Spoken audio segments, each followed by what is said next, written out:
Hello everyone and welcome back to my channel. If you're new here, my name is Ellie. Today's video is going to be a reading vlog, and I've bought quite a lot of books recently and I'm at the stage where I have so many good books I don't know what I want to read. So then I thought to myself, which book am I really just the most excited for? Which one do I think is going to be a 5-star read? And the one that stood out to me is Gothikana by RuNyx. I believe that's how you say the author's name. So this had been on my wish list for a while and it's recently come out in Waterstones, so I picked this up on release day. My best friend actually bought it for me. We did a challenge where we went into Waterstones and we chose a book that we thought the other one would like, and she knew this was on my wish list, so really excited to have a copy of this. So what I gather from this book is that it is like a forbidden student-teacher romance, so it's kind of dark academia, and I've heard nothing but good things when people have spoken about this book, so I just really think I'm gonna like it. And the cover of this is really cool too. The book has 380 pages, so I'm hoping that I can finish this over the weekend, but we shall see.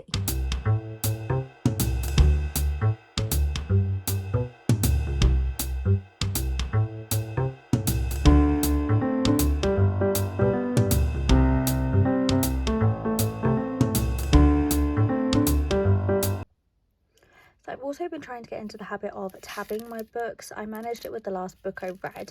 So I found these ones. So these two purple ones match the colour.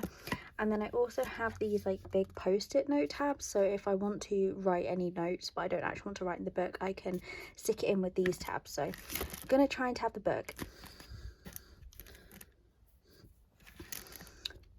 So I'm going to try and tab this one. I'm about 70 pages in. I have managed to tab 2 bits of this book. I am liking it so far. I'm finding the writing style, to me it reads very like a young adult book, but with the subject topic of it being like a student teacher, I know it's not going to be young adult. That is kind of taken some getting used to. So, and our hero and heroine, Corvina and Vad, have just kind of had their first interaction at this point, and this story just really intrigues me. Like, it feels like it's quite a slow build up, and I know I'm only a quarter of the way into it.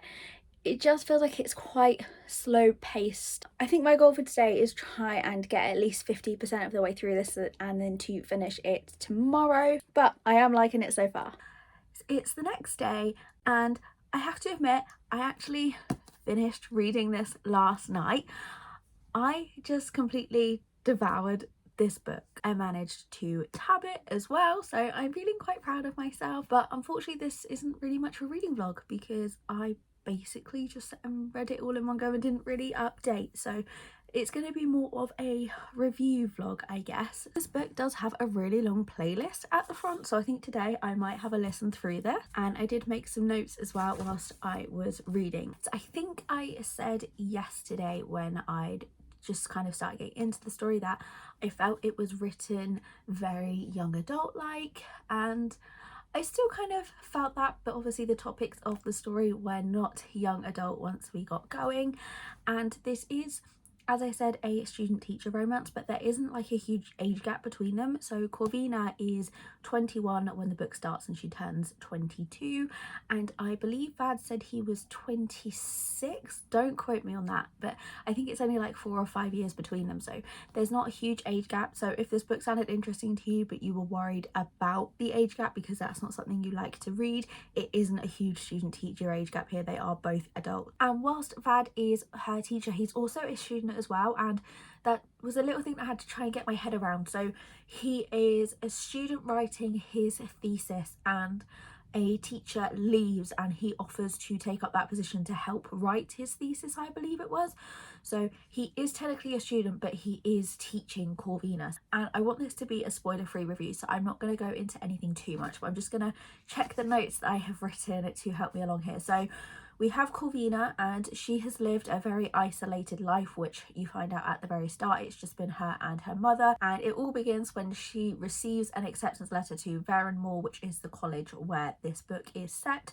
She has never heard of this college and she is really confused at first as to why she has received this acceptance letter, because she was homeschooled and she lives sort of out in the woods, I believe it is. So she's very isolated and she's just a bit confused as to how they have found her. She accepts the offer of attending the college, and that is kind of the point that I was at yesterday when I did my first and only update. So I have made a note here. This just kind of made me smile a little bit, but there is one scene, this isn't a spoiler, where Karina is just sat in the woods journaling, and there's this graveyard and these birds are around her, and it just really reminded me of that scene in the Vampire Diaries where Elena is writing in her journal when Stefan comes up. And I don't know, that just made me smile. So the school itself is set in a castle. I feel like this book is the perfect spooky season read, and when I was reading through a lot of people's reviews, a lot of people were reading it around October last year and just said it was perfect for the vibe, and I read it on a very warm and sunny April day. But I feel like I might actually reread this in October, and I would definitely recommend this as like a spooky season read. And the castle and the whole story itself just has this really kind of mysterious vibe, and I found I was not able to guess at all where the story was going. It was twisty, and I think that's why I just read it all in one day, because I would finish a chapter but then I would be left intrigued as to see what was going to happen next, so I just had to keep reading it. And I really liked that. A lot of books that I've tend to have read recently, I've been able to guess what's going to happen, and it gets a little bit repetitive, but with this one I could not tell where it was going, and every twist genuinely shocked me. It just kept me gripped the entire time. And I also found that Corvina was a very different kind of heroine. She came across to me as being very shy and meek, but at the same time she also had this confidence about her, which I really liked. Like, she would stand up for herself when she needed to, but I don't know, she just also came across a little bit shy to me. But I think that might have been just towards the start when she first came to the school, because she had been so isolated. Being at this huge school surrounded by all of these people was such a big thing for her. And also, if you are going to read this book, there are some trigger warnings, so check those out before you pick this up. And I'm just reading the author's note here, and it does say there is a mysteriously morally grey hero who will frustrate you to no end because his point of view is sparse, and my intent is for you to feel the same as the protagonist does towards him: confused, frustrated, suspicious and lustful. And I feel that was definitely brought across within this book. I know when people tab books, they have different colours for different meanings, and I'm not at that stage yet. I'm only kind of new to tabbing, so I've just tabbed quotes that I liked, things I related to, and just things that made me smile throughout this book. And I don't usually buy more than one copy of a book, but I'm actually really tempted to see if I can find the original version of this before it was like mass produced, the self-published version of it, because the cover of it's really cool. Like, I like the cover of this one, but I kind of want to see if I can find the indie version of this. I would definitely give this a 5-star rating overall. It was different to anything that I have really read before. It was just really intriguing and mysterious. So overall, I would say if you are thinking about reading this, I would definitely check the trigger warnings first, and then if they are things that you are happy and safe to read about, definitely pick this one up. It is so worth it. I've already recommended it to my best friend and she's added it straight to her TBRs. Yeah, this was definitely worth the hype.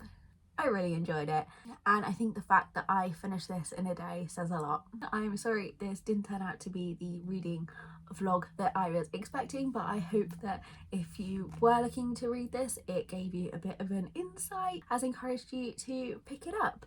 But thank you for watching, and I will see you again next week.